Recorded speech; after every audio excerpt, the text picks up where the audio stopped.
That evening, the doorbell rang insistently. Two soaked twin girls stood on the porch, begging for help. I hesitated to let them in, but finally did. What happened next, I never expected. I was sitting at my kitchen table that night, staring at a final notice stamped in red across my electric bill when the doorbell rang. It was almost 10 o'clock, the storm outside rattling the windows hard enough to make the whole duplex feel like it might come apart. For a second, I thought I imagined it. Nobody visits at that hour in this neighborhood, not unless they're selling trouble. The bell rang again. My heart jumped, and I got up slow, every nerve telling me to just ignore it. Through the peephole, I could barely make out two figures huddled against the wind and rain. Young women, blonde hair plastered to their faces, shoulders hunched as if the storm might swallow them whole. My gut clenched. In the past few years, I'd learned the hard way that opening your door after dark wasn't always wise. Still, there was something about the way they held on to each other, scared, small, and desperate, that cut right through me. I cracked the door, chain latch still in place. "Can I help you?" My voice came out rough, like gravel. The taller one lifted her head, blue eyes wide with fear. "Please, sir. We're sorry to bother you. Our car broke down about a mile back, and we've been walking in the storm. We've tried every house on this street. Nobody would let us in. We just need to use your phone." Up close, I could see they were twins, maybe 20, with identical features but different kinds of fear in their eyes. One spoke fast, voice shaking so bad I almost couldn't catch her words. "We tried calling our insurance, but the towers are down. No cash for a taxi. Please, we've been out here for hours." Every practical thought screamed at me to shut the door. They could be running some scam. Maybe someone else was waiting in the shadows. I used to live behind gates and security systems. Back then, I wouldn't have thought twice about calling the cops and letting them handle it. But staring at those girls, I saw something else. I saw my kids. Danny, 8, living 3,000 miles away in Oregon. Sophie, 6, still young enough to wake from nightmares and need her dad's arms to make the world feel safe again. What if it were them, stranded and terrified? I shut the door just long enough to unlatch the chain. When I opened it again, the storm hit me full in the face, rain driving sideways across the porch. "Come on," I said, stepping back. "Get inside before you freeze." The relief that washed over their faces nearly undid me. "Thank you," they whispered together as they stumbled into my small living room, dripping and shaking. I grabbed the first 2 towels I could find, old things so thin the edges were frayed. Everything in that house showed wear: secondhand furniture, wallpaper peeling at the corners, a heating system that coughed more than it worked. Still, I held the towels out like they were worth something. "I'm Jake," I said. The taller one clutched her towel like it was gold. "I'm Amanda. This is my sister, Samantha. We really thought we'd have to sleep in the car tonight. Not in weather like this," I muttered, shutting the door against the storm. "You did the right thing leaving it." They started drying their hair and clothes, and that's when I noticed the details that didn't fit. Expensive boots, coats that belonged in some glossy magazine, dresses that probably cost more than my month's rent. 2 girls like that didn't belong on my street at 10 at night. Still, I bit my tongue. Everyone's got their story, and I wasn't in the position to judge. "The phone's in the kitchen," I told them. "If you want to try." Amanda dialed, pressed the receiver to her ear, then shook her head with a sigh. "Lines are out too." I felt that old tug in my chest, the one that used to push me to work 18-hour days just to give my family everything they needed. The instinct that had cost me my marriage, but still lived in me. "Look," I said finally. "Storm's supposed to last all night. You're welcome to stay here till morning." Couch pulls out into a bed. It's not fancy, but it's dry and warm. They hesitated, glanced at each other like they were silently weighing their odds. Samantha finally said, careful and polite, "We don't want to impose. You've already done so much." "You're not imposing," I answered, trying to smile. "I've got cereal and maybe some bread for toast. That's the breakfast menu." For the first time, they smiled. Real smiles. Amanda said, "That sounds wonderful." And just like that, for the first time in a long time, my house didn't feel so empty. Once they were dry and wrapped in blankets from my closet, the storm outside seemed to settle into the background, a steady drumbeat against the windows. I made hot chocolate with the last of my cocoa powder, poured it into mismatched mugs, and set them on the coffee table. It wasn't much, but it was something warm, something human. They sat close together on the pull-out couch, hands wrapped around their mugs like they were holding something precious. For a while, the conversation stayed light, where I worked, what the neighborhood was like. Usually I kept walls up around strangers, but they asked questions with genuine interest, not the kind of shallow small talk you forget 2 seconds later. When Amanda asked what kind of work I did, I hesitated.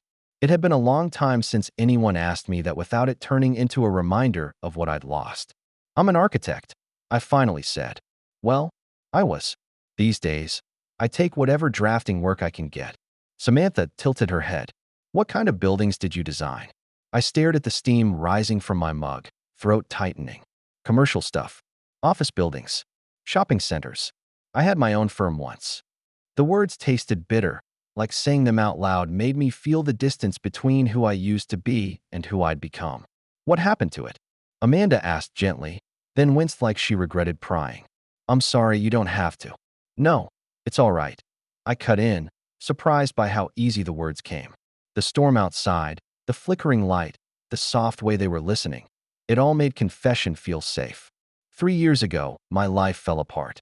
Divorce. Business dissolved. Sold everything to pay lawyers. Their faces shifted, softening with a compassion that felt too big for their years. I cleared my throat, bracing myself. I've got 2 kids. Danny's 8, Sophie's 6.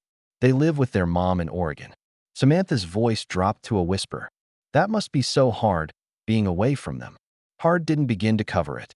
My chest tightened, eyes blurring as I tried to explain. I call them twice a week, but it's not the same. I miss soccer games, school plays, bedtime stories. Last week, Sophie lost her first tooth. I heard about it 3 days later in a 5-minute phone call. My voice cracked, and I turned away, embarrassed to be spilling this in front of 2 strangers. Amanda leaned forward, her voice steady. What happened with your wife? I let out a shaky breath. Rebecca said I was never there, that I cared more about building a business than building memories. And she wasn't wrong. I thought I was providing, securing our future, but all I was doing was missing the present. By the time I realized it, she was done. The words hung in the air, heavy, while the storm lashed at the glass. For a moment, the only sound was rain sliding down the windows like tears. Samantha spoke softly. And now you're fighting just to stay in their lives. I nodded, staring at the stack of bills still sitting on the table. Work's slow. Lawyer fees drain me. This might be the first summer I can't afford to see them. Neither of them tried to offer cheap comfort. Instead, they listened the way people do when they actually care, not because they feel obligated. They asked about my kids, about the little things, what they liked, what they dreamed about. Slowly, I felt some of the weight that had been crushing me ease, even just a little. You know what stands out to me? Amanda said after a long silence. You're still fighting. Even when it would be easier to give up, you're still trying to be their dad. They're my whole world, I said simply. For the first time in months, I felt like someone actually saw me. Not the broke, beat-down version of me, but the father underneath who was still trying, no matter how messy it got. That night, while thunder cracked overhead, I realized something. Sometimes strangers in a storm can remind you who you still are. By the time I finally got to bed, the storm had started to lose its edge. The rain softened to a steady tap on the windows, and the sound of the twins whispering on the couch carried just enough warmth to make the duplex feel less empty. I don't remember the last time I fell asleep with that kind of peace. When I woke, the light pouring through the blinds was sharp and clean, like the storm had scrubbed the world overnight. Old habits had me up early, and I shuffled into the kitchen expecting to find them still asleep. Instead, Amanda and Samantha were already sitting at the table, talking low, their voices urgent until they noticed me and went quiet in a hurry. Morning, I said, pretending not to notice. Coffee? Yes, please, Amanda answered quickly, smiling too wide, as if she wanted to erase whatever I'd overheard. I poured them coffee into mismatched mugs and set out the last of the bread for toast. It wasn't much, but they thanked me like it was a feast. When I asked how they slept, Samantha gave me a look that went past politeness. Better than we have in weeks. After breakfast, I offered to drive them back to their car. They hesitated before agreeing, like leaving was harder than it should have been. On the short ride through streets washed clean by the storm, they sat unusually quiet, sneaking glances at me as if memorizing my face. When we reached Cedar Avenue, The reality of their world came into focus. Their car wasn't some beat-up sedan like I'd imagined. It was a sleek black BMW with Connecticut plates, shining even under a layer of mud. I popped the hood out of habit, and one look told me the story. "Your alternator belt snapped," I said, pointing to the slack piece of rubber. "Simple fix, but you'll need a shop to do it." They borrowed my phone to call their insurance company, and soon enough a tow truck pulled up. As they gathered their things, Amanda pressed a card into my hand. The paper was heavy, embossed, like something from a law office or bank. "If you ever need anything," she said, her eyes catching mine, "call this number. Please." I didn't even really look at it. I just slipped it into my pocket, caught off guard by the sadness in her tone. "You've done more than enough," I told them. "Take care of yourselves." The two of them thanked me again before climbing into the tow truck, their blonde heads turning back as it pulled away, eyes lingering until the truck rounded the corner and disappeared. I stood there on the sidewalk longer than I should have, the old weight of loneliness crawling back onto my shoulders. The brief flicker of warmth they'd brought into my house was gone, replaced by bills, silence, and the ache of missing my kids. But there was something else, too, a spark. A reminder that connection was still possible, even for someone like me who thought his life had already been carved down to scraps. I went back inside, pockets still heavy with that card I hadn't read, and got back to work. 2 weeks slipped by, and life fell back into its usual rhythm of long nights at the drafting table and mornings that started with more bills than answers. I managed to pick up a small job redesigning a restaurant's interior, just enough to keep the lights on, and maybe tuck away a few dollars toward a plane ticket to see my kids. The twins drifted into the back of my mind like a dream you're not sure you actually had. Their business card ended up on my dresser after running through the wash twice in the pocket of my jeans. I never called the number. Honestly, I figured it was just a polite gesture, something people say when they don't expect you to actually use it. Then, on a Tuesday morning, my doorbell rang. I wasn't expecting anyone. It was 10:30, and I was bent over my drafting table, tracing lines with a pencil so dull it was barely making marks. I figured it was a delivery, or maybe Mrs. Henderson from next door wanting to borrow sugar again. When I opened the door, I froze. Standing there was a man in an expensive suit that probably cost more than my monthly rent. His presence filled the doorway in a way that made me straighten up without even realizing it. On either side of him stood Amanda and Samantha, dressed neatly this time, their faces lit up with emotion. "Mr. Sullivan," the man said, extending a hand that was as confident as it was polished. "My name is Robert Sterling. I believe you've met my daughters." For a second, my brain refused to catch up. Robert Sterling, Amanda and Samantha's father.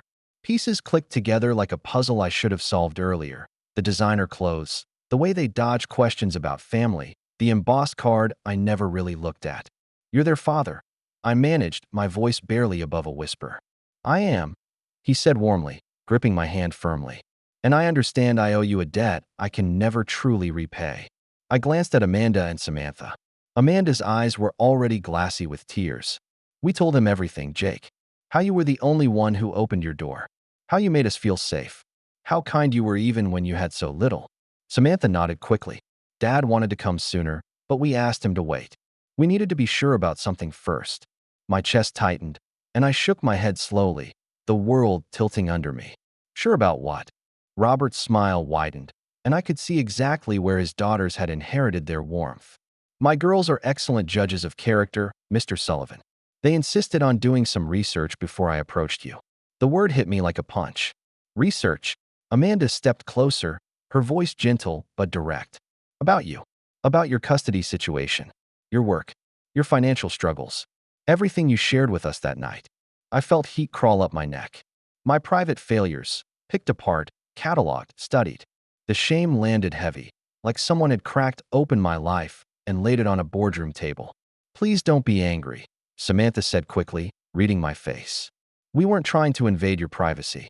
We wanted to help you, the way you helped us." I swallowed hard, my voice breaking. "Help me? I don't understand what's happening here." Robert stepped forward, his eyes steady and kind. "Mr. Sullivan, I run Sterling Development Group. We build commercial and residential projects all across the Northeast. I had the chance to review your work, and I have to tell you, I'm impressed." My hand tightened on the doorframe to steady myself. None of it made sense. I still don't. Why? Why me? Robert's voice softened. Because character matters. And from what I've seen, yours is the kind of character this world needs more of. And just like that, I felt my life pivot. The storm that had once brought strangers to my door was about to bring something much bigger. Robert didn't rush his words. He spoke like a man used to boardrooms, every sentence measured, steady, the kind of tone that made you lean in without realizing it. What I'm about to offer you, he said, isn't charity. And it isn't pity. It's business. Good business, mixed with recognition of who you are. I shook my head, still gripping the doorframe, certain I'd misheard. You can't just hand someone a job because your daughter stayed at their house one night. You're right, Robert said with a smile that carried no mockery, only calm assurance. That's not how this works. But I can offer a job to a man whose character has already been tested and proven. Amanda's voice broke in, steady despite the tears in her eyes. Dad, tell him what we told you. Robert nodded. My daughters told me about a man who had every reason to be bitter, who was struggling to keep his head above water, who could barely afford to keep the lights on, and who still opened his door to strangers. You didn't just give them a roof for the night. You gave them kindness. That's worth more than gold in my book. My throat tightened, words catching. I don't know what to say. Then just listen, Robert continued. Sterling Development Group is expanding. We need architects who understand that buildings aren't just steel and concrete. They're hope made permanent. I've seen your portfolio. You're talented. More than that, you're the kind of man I want representing my company. He let that settle before adding, I'm offering you a position as senior project architect. The salary will be more than enough for you to relocate closer to your children in Oregon, to pursue joint custody if that's your wish. And beyond that, our company sponsors a full scholarship program for employees' children. Danny and Sophie would never have to worry about college, tutoring, summer programs. It would all be covered. The folder he handed me slipped right through my fingers, pages scattering across the porch like snow. My knees gave out, and I sank to the step, head in my hands, sobs ripping from my chest. 3 years of failure, of missed birthdays, of staring at unpaid bills. It all broke loose at once. Why? I whispered, choking on the word. Why would you do this for me? Amanda knelt beside me, her hand warm on my shoulder. Because you weren't a stranger to us when it mattered most. You were family. Samantha crouched on my other side, her voice trembling but certain. And because Dad taught us success means nothing if you don't use it to lift others. Robert's own voice was thick with emotion. My daughters could have called me that night. They could have pulled out a credit card for a hotel. But they didn't. Life put them on your doorstep for a reason. And I believe it was to find a man worth betting on. I lifted my head, eyes burning, the world spinning. For the first time in years, someone wasn't just giving me sympathy. They were giving me a way forward. Robert smiled gently and extended his hand again. So what do you say, Mr. Sullivan? Ready to build more than just buildings? Through tears and disbelief, I took his hand. 6 months later, I stood in a new office in Portland, Oregon, staring out at a skyline that felt like a second chance carved in glass and steel. My name was etched on the door, Senior Project Architect, Sterling Development Group. For the first time in years, I wasn't just scraping by, I was building again. The project on my desk wasn't another shopping plaza or office park. It was a community center meant to serve families like mine, the kind of place where parents could find support and kids could feel safe. Designing it wasn't just work. It felt like putting my own heart back together, brick by brick. And then there were my kids, Danny and Sophie. No more crackling phone calls twice a week. No more counting the days to summer visits. Under the new custody agreement, they lived with me half the time. Every school play, every soccer game, every lost tooth. I was there. Not a voice on the phone, but their dad, sitting in the stands or tucking them in at night. My phone buzzed, pulling me out of the view. A text from Amanda. Dad's got a new project in Seattle. Guess who's the lead architect? Also, can you make it to Sunday dinner? Mom's making lasagna. I smiled as I typed back. Wouldn't miss it. Family dinner is sacred. And it was. Because the Sterlings had become more than a wealthy family who showed up at my door with an offer. They'd become part of my own story, part of my own family. Sometimes I think back to that night, the rain hammering the windows, the hesitation in my chest when the doorbell first rang. I almost didn't answer. I was so tired, so worn down by my own problems, that ignoring it would have been the easy choice. But I did answer. And in opening that door to two strangers, I opened the door to a future I never thought I'd get. I've learned something since then. Kindness doesn't just help the person who receives it. It circles back, reshaping the one who gave it. That storm didn't just bring Amanda and Samantha to my doorstep. It washed away the old life I was clinging to and made room for something new. Now, every time I hear my kids laugh in the next room, every time I sketch a building meant to serve a community instead of just profit, I know this truth deep down.